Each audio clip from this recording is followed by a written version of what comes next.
the Samlock Music YouTube channel. Now in today's video I'm going to be continuing on with my reviews of the Beatles studio albums, with their fifth studio album and the soundtrack to their second feature film of the same name, Help, released in August 1965. Now before I talk about the music, I'm just going to say a few words about the movie. The Beatles' second movie, Help, released in '65, was in colour, unlike their first movie, A Hard Day's Night, which is black and white. And unlike A Hard Day's Night as well, is that the movie was shot in different locations around the world, including London. There's a scene in Salisbury Plains, the skiing scene is in the Austrian Alps, and there's shots in the Bahamas as well. Now, the movie Help is kind of a parody of the James Bond 60s spy movies, with a kind of comedic angle to them, which is quite interesting. It's a fun movie. It is funny. I enjoy the movie, and I especially like the music video sequences in it. Another interesting thing about the film is that by this time in their career, they're stoned throughout a lot of the movie. They'd met Bob Dylan the year before, who'd exposed them to marijuana, which would have an effect on them.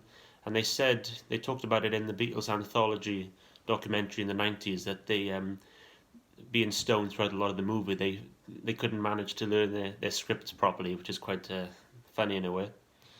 Now, with the music, there's definitely signs of progression in songwriting, lyrics, instrumentation, etc., which I will get onto as I get into the music. Now, the album cover was taken by Robert Freeman in the Austrian Alps while filming the skiing scenes in Help. And interestingly, they're not spelling out Help, they're spelling out N-U-J-V, and I'm not even sure why this is.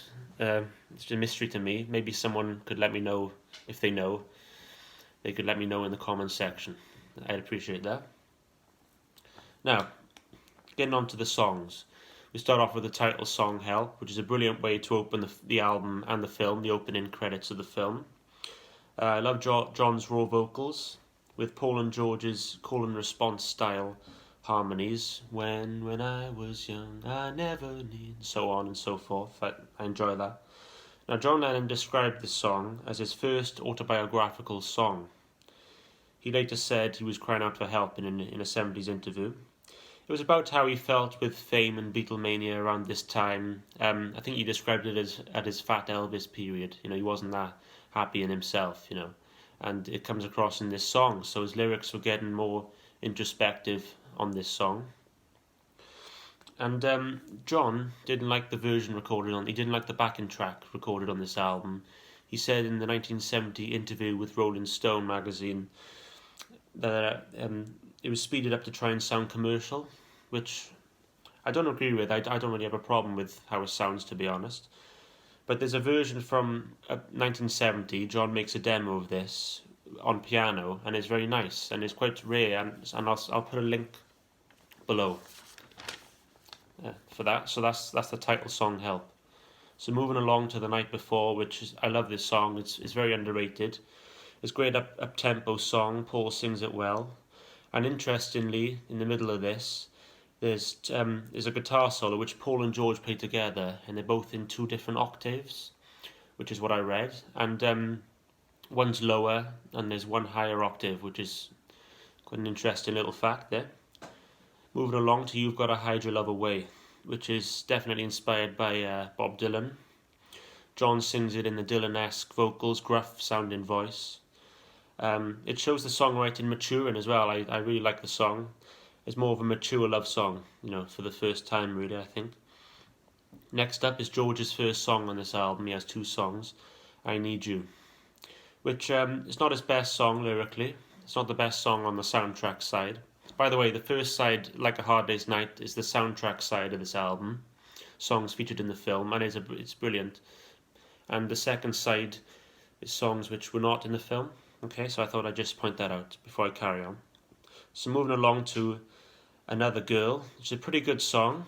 It's a decent song.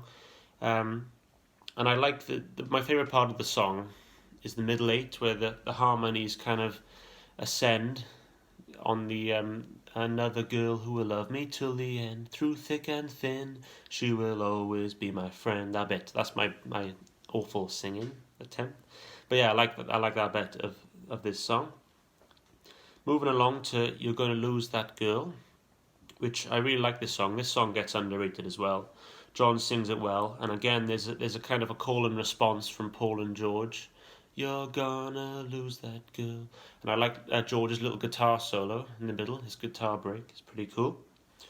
So next up, the last song on the soundtrack side of this album, Ticket to Ride. Now this song is definitely a step forward to what had gone before. Well, firstly, John Lennon described it as the first heavy record. I can see what he means in a way. It's certainly heavy for 65.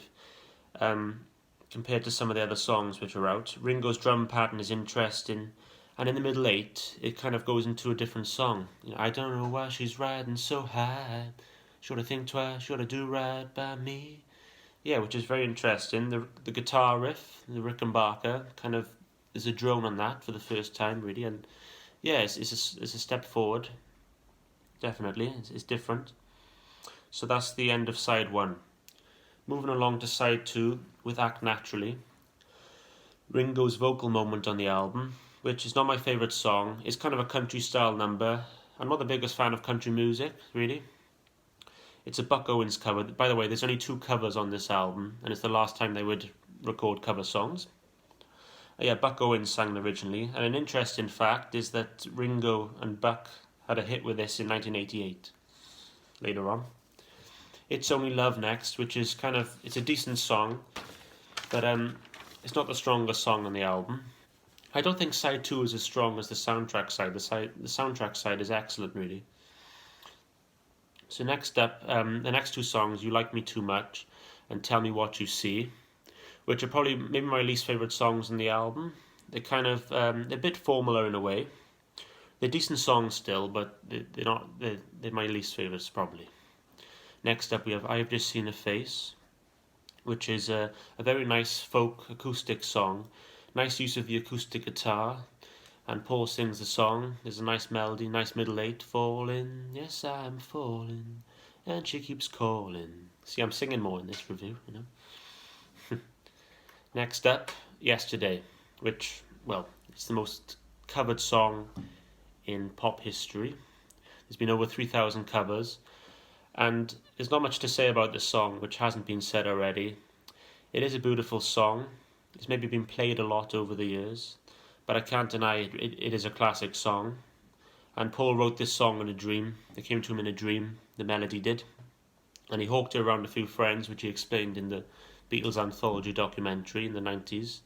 And nobody could recognise it. And he said to George Martin, sing it on your own. So it was the first solo Beatle recording, solo Paul McCartney recording in the Beatles catalogue, and the first time that strings were used on a Beatles song, which shows a step forward as well.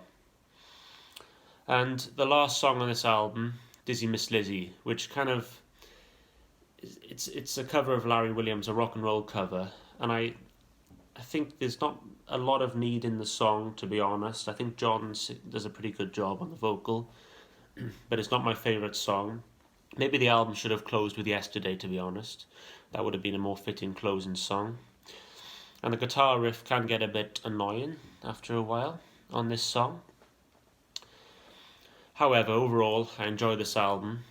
Help, especially side 1. And I'd give the album a 9 out of 10 on that basis. Yeah, I really love the album. It's a step forward and a step towards the next album, Rubber Soul, which will be more of a step forward in songwriting and instrumentation and so on and so forth, which I will get to in the future video. So, I hope you enjoyed my video. I'd like to say thanks for watching, and feel free to like, share and subscribe, and I'll see you next time.